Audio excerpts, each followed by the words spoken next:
Seriez-vous capable de dormir avec des écureuils dans votre grenier? Mais comment savez-vous si ce sont vraiment des écureuils?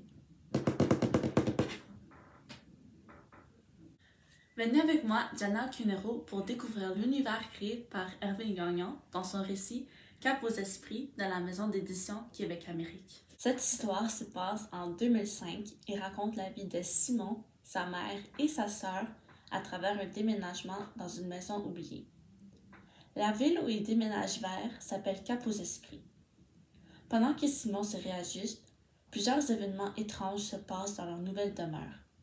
Au début de ces événements, Simon rencontre une fille nommée Fred, et celle-ci l'aide à travers l'histoire. Premièrement, j'ai apprécié le narrateur de ce récit parce qu'il est très original. Par exemple, au fin de chapitre, il y a une section que moi j'appelle « Salut ordi ». C'est comme le journal intime de Simon.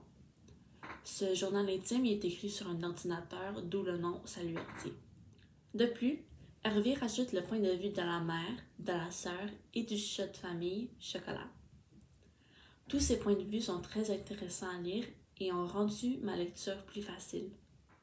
Deuxièmement, j'ai apprécié les personnages de ce récit parce qu'ils sont très réels et très crédibles. Par exemple, le personnage de Simon a un comportement très réaliste après la mort de son père, parce qu'il se retourne vers des drogues et d'autres comportements hors des normes. De plus, Anne, la mère, veut reconstruire les liens brisés dans sa famille après cet événement, donc elle décide de déménager. Petit à petit, la relation entre Simon et sa mère devient meilleure.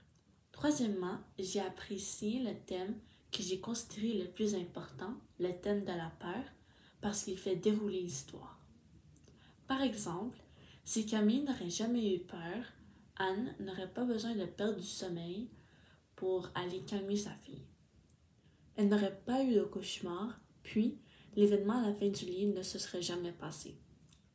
De plus, Chocolat ne fait que rajouter de l'huile sur le feu. Il était tellement stressé parce qu'il ressentait une aura bizarre dans la maison.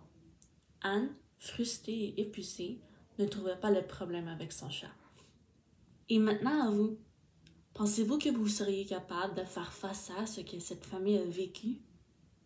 Au revoir et à la prochaine.